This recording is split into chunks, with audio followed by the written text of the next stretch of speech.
Halo semuanya, dan selamat datang di sesi ulasan materi kita. Pernah nggak sih Anda ngerasa kalau waktu kita di dunia ini tuh kayaknya nggak bakal ada habisnya? Nah, hari ini kita bakal ngebedah abis-abisan sebuah konsep kuno dari kitab An-Nasoih Adiniyah. Luar biasanya, teks klasik ini tuh sangat akurat mendiagnosis budaya gila kerja atau hustle culture dan kacaunya manajemen waktu kita di era modern ini. Yuk, langsung aja kita mulai selami ilusi tentang waktu ini. Sebagai pembuka, ada satu kutipan yang dalam banget. Dunia itu penjara bagi orang beriman, dan surga bagi orang kafir. Di teks sumber kita, ada cerita yang super menohok buat ngegambarin ini. Coba bayangin, ada seorang mukmin yang kaya raya banget, lagi naik kuda gagah dengan baju mewah. Terus, dia berpapasan sama seorang pria yang compang-camping, miskin, nggak pakai alas kaki, yang kebetulan tidak beriman. Pria miskin ini nanya, "Kok bisa dunia ini penjaramu dan surgaku? Kan kamu yang kaya raya dan aku yang menderita." Jawaban sang mukmin ini brilian banget. Dia bilang, semua kekayaan yang dia nikmati sekarang ini ibaratnya cuma penjara kalau dibandingin sama kenikmatan abadi di surga nanti. Sebaliknya, penderitaan si pria miskin di dunia ini adalah surga dibandingin sama kesengsaraan akhirat kalau dia nggak bertobat. Bikin kita mikir ulang soal kesuksesan material kan? Kita masuk ke bagian pertama. Bahaya panjang angan-angan, atau the danger of long hopes. Akar masalah dari semua ini tuh disebut sebagai tulul amal, alias panjang angan-angan. Teks ini ngedefinisiin tulul amal sebagai sebuah delusi psikologis, di mana kita merasa seolah bakal hidup abadi di bumi ini. Kita ngerasa punya waktu yang tak terhingga. Terus akibatnya apa? Kita jadi sering banget bilang, besok aja deh buat hal-hal yang sebenarnya jauh lebih krusial, kayak kewajiban spiritual kita. Penyakit yang memabukkan ini bikin kita menjalankan ibadah dengan setengah hati. Cuma sekedar biar gugur kewajiban aja, karena kita pikir kita masih punya ribuan hari esok. Terus gimana dong cara ngecek kalau kita udah kena penyakit ini? Gejalanya tuh kelihatan jelas banget. Teks ini nyebutin orang yang panjang angan-angan bakal tantang-henti ngejar materi. Kayak selalu pengen HP keluaran terbaru, ganti mobil atau beli baju modal paling ngetren. Pokoknya siang dan malam pikirannya cuma muter di urusan nyari untung duniawi. Tapi giliran urusan ibadah, mereka nunda-nunda sholat sampai menit terakhir. Super malas. Ini bikin orang ngabisin seluruh waktu sadarnya buat terobsesing upgrade barang-barang material, sampai lupa kalau pada akhirnya semua itu bakal ditinggalin. Poin ini bisa kita uji pakai satu eksperimen pikiran yang kuat banget. Coba deh bayangin, amit-amit ya, seorang dokter tiba-tiba bilang kalau sisa hidup Anda tinggal 2 bulan lagi.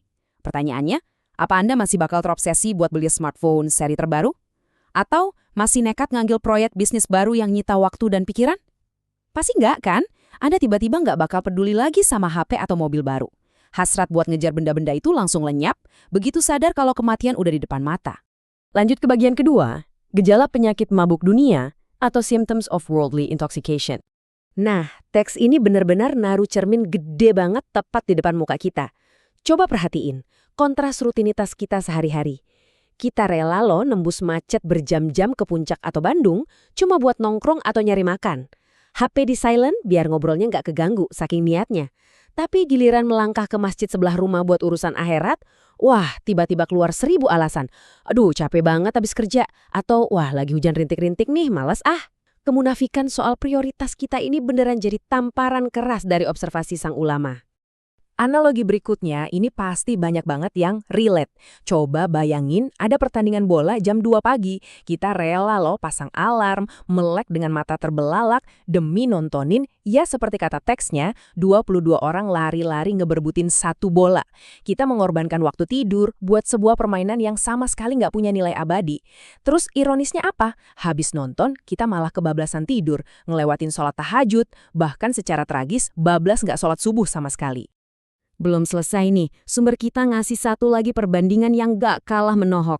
Ada yang rela lari-lari buru-buru ke bioskop biar gak ketinggalan awal film fiksi, sampai-sampai berani ninggalin sholat. Atau ada yang sengaja nahan gak ambil air wudhu karena sayang banget makeupnya luntur. Terus, kalaupun mereka nyempetin sholat, wah gerakannya secepat kereta kilat. Gak ada doa, gak ada zikir. Semuanya di-skip, cuma karena takut ketinggalan adegan film. Penulis ngingetin kita dengan tajam banget. Malaikat di alam kubur nanti sama sekali nggak peduli dan nggak bakal nanya, apakah Anda paham alur cerita film bioskop itu? Yang bakal ditanya ya urusan sholat Anda. Kita masuk ke bagian ketiga. Rencana positif versus rakus. atau positive planning versus blind greed. Jadi, dengar ini semua, apakah artinya kita harus ninggalin urusan dunia sepenuhnya dan hidup miskin? Oh, tentu enggak gitu maksudnya. Teks ini justru nuntut perubahan niat dari dalam diri kita. Kita harus bisa bedain mana yang namanya tamak alias rakus dan mana yang perencanaan positif. Kalau tamak, itu artinya kita numpuk kekayaan murni karena gila harta, berantem rebutan warisan, dan baru ingat muji Tuhan kalau lagi banyak duit. Tapi di sisi lain, kalau Anda mencari kekayaan dengan agresif buat bangun sekolah gratis, rumah sakit, nyokolain anak biar nggak ngemis, dan buat modal sedekah, nah itu adalah bentuk ibadah yang levelnya tinggi banget. Punya rencana besar di dunia itu boleh banget, selama tujuannya nggak cuma sekedar muasin ego sendiri. Nah, ini ada satu ukuran metrik yang luar biasa banget buat kita cerna bareng. Mengembalikan 1 dirham uang yang bukan hak kita ke pemilik aslinya, itu jauh lebih berharga daripada melakukan sholat sunnah ratusan rakaat. Bayangin itu. Teks ini benar-benar nekanin kalau kejujuran, integritas, ngelunasin utang, dan ngebagi warisan secara adil itu jauh lebih superior di mata Tuhan, ketimbang cuma sibuk nambah ritual ibadah demi kelihatan suci di mata tetangga. Terakhir, bagian keempat, meraih dunia hasanah atau achieving a good world.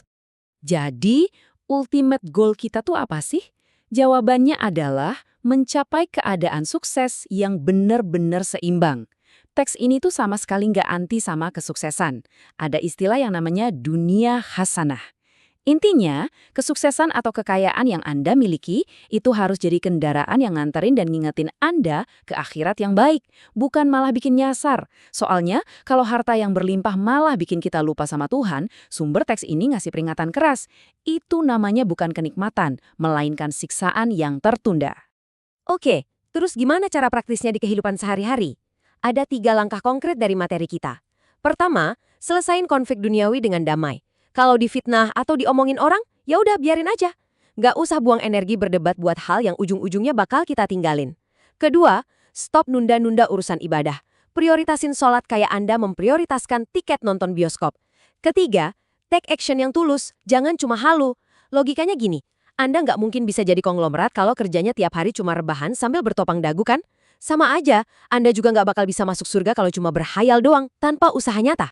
Sebagai penutup sesi ulasan ini, yuk kita renungin satu pertanyaan yang lumayan bikin mikir. Kalau akhirat itu adalah rumah kita yang sebenarnya dan permanen, dan dunia ini cuma sekedar tempat mampir yang udah pasti bakal kita tinggalin, lantas, apa sih yang lagi mati-matian kita bangun hari ini? Apakah kita lagi sibuk mendekorasi sel penjara sementara kita? Ataukah kita lagi nyicil ngirim material untuk ngebangun rumah abadi kita nanti? Silakan Anda renungkan prioritas hidup masing-masing. Terima kasih udah gabung di pembedahan materi kali ini. Semoga perspektif baru ini bermanfaat buat Anda. Sampai jumpa di ulasan materi berikutnya, dan teruslah belajar.